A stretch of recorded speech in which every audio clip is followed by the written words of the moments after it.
Morjes kaikille, se on Arttu ja Breathing Man. Hengitystekniikka ruoan sulatuksen parantamiseksi ja keuhkokapasiteetin parantamiseksi. Tee ensimmäisenä harjoituksena aamulla ennen kuin olet syönyt mitään, eli vatsan pitää olla aina tyhjä. Voit tehdä myös päivällä, jos ruoasta on kulunut muutama tunti. Sopii kaikille ihmisille, mutta ei jos sulla on vakavimpia vatsasairauksia tai olet muuten tosi sairas. Näyttää tältä. Ota syvä hengitys sisään. Puhalla kaikki ilmat pihalle suun kautta samalla kun suoralla selällä taivutat eteen.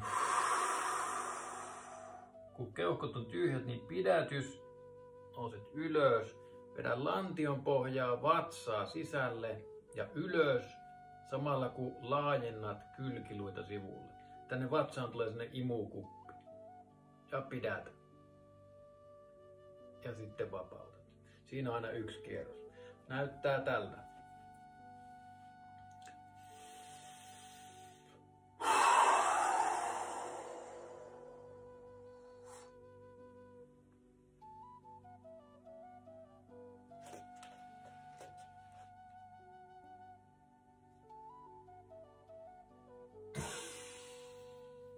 Elikkä sinne tulee semmonen tyhjiö, imukuppivaikutus sisäisesti, venyttää näitä vatsan kudoksia, stimuloi suolistoa, verenkiertoa tällä alueella, vaikutusta keuhkoihin, kylkiluihin, selkään saakka.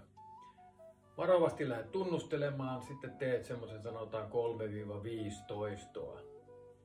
Sitten kun tuo menee hyvin, oot viikon, 2-3 ehkä tehnyt, niin voit mennä siihen seuraavaan versioon. Tällä saadaan vähän tehokkaampaa stimulaatiota sinne. Eli tässä alkaa ihan samalla tavalla. Työnnetään keuhkot täysin tyhjäksi, pidätys. Taas vedetään kaikkea ylös, laajennetaan kylkiluita ja sitten lähdetään pumppaamaan vatsalihaksia edestakaisin. Ja näyttää tältä.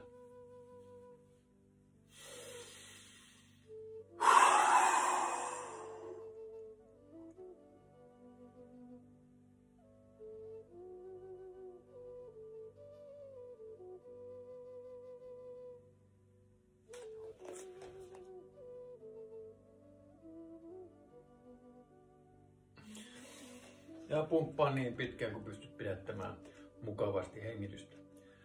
Tuommoisia sarjoja voi tehdä kanssa 3-5 kertaan. Ei muuta kuin reenailemaan ja